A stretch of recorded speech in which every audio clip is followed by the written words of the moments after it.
Hey guys, welcome back to my channel. Hope you are doing extremely well, and in this video we're going to discuss the question sort colors. Okay, what does the question say? The question is actually very simple. The question says that you have been provided with an array. You have been provided with an array, and this array can only contain entries such as 0, 1, 2.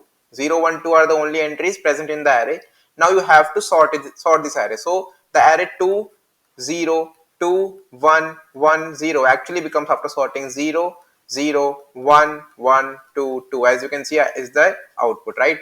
But the only condition is you have to do it in place. You have to do it in place. In place means, what is the meaning of in place? The in place means that you don't use any extra space. In place is equals to don't use extra space. That is the simple meaning of in place, right? Now how will you solve this problem? So the answer to this question is actually very easy. I can use a library function. I can use the stl function of sorting. I can use an stl function of sorting, that is sort arr.begin with arr.end, and this will actually sort the whole array, and this will not be a problem to me anymore, right? But what is the time complexity here? O of n log n. O of n log n, right? O of n log n is the time complexity. Also it is written as you must solve this problem without using library sort function, right? So how do we solve it? The approach is actually simple. The approach is actually fairly simple. What will I do? I will say that it is given to me that array might contain 0, 1 or 2. Let me say that if I have x amount of zeros, y amount of ones, and z amount of twos, right? Suppose I traverse to the array and I count it. So in this case, 2 amount of zeros, 2 ones, and 2 z's are there, right? Now, I am definitely sure that all zeros which actually occur at the first position, right? The first position of the array will actually be occurred by the zeros. That is, both of my zeros will occur first, 0, 0.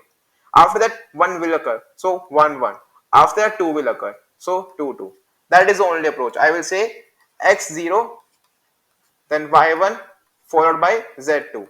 Place them in your array, right? First traverse and maintain the count x, y, z, and after that in the same array put x times 0, then y times 1, then z times 2, right? This is the whole approach. What is the time complexity? So it will be O of n, because we are traversing to O of 2 n actually, but I can say it as O of n because 2 gets eliminated in the case of bigger time complexity, right? So how will I solve this pseudocode? Look something like this. What will I do? I will say, let us say x, which contains 0, currently 0, y is currently 0, and z is currently 0, right? Now I will say for I equals to 0 to n minus 1, right? If element at ith position is equals to 0, in that case x plus plus equals to 1, then y plus plus equals to 2, then z plus plus, right? So this will give me the count. This will give me the count. Now it is fairly simple. I will say int I equals to 0 for assigning.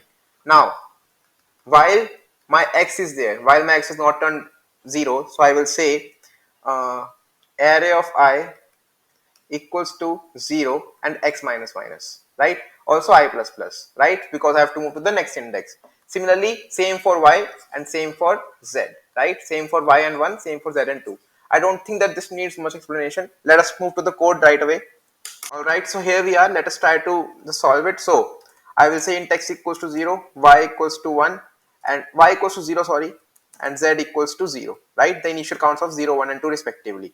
Now for int I going from let us take the iterator only. So for auto it in nums, what will I do?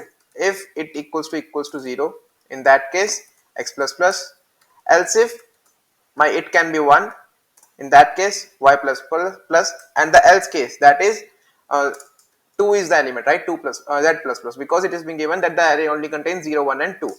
Moving forward, I have to place them. So int I equals to 0. Now I will place them. So for int I, for int a, sorry, for int a equals to 0, a less than x, a plus plus, nums of I plus plus equals to 0, right? Now this loop will run 3 times. This loop will run 3 times. First for x, then for y. For y it will be pushing 1 in the case of the element, and then equals to 2. Now I can simply return to mark the ending of the function, and this should work. Let us try to run and compile it. And it is working fine. Let us try to submit as well. Hope it will work fine. And it is working fine. So thank you for watching, and we will meet tomorrow with a new video. Till then, please keep watching and stay tuned. Okay, have a nice day.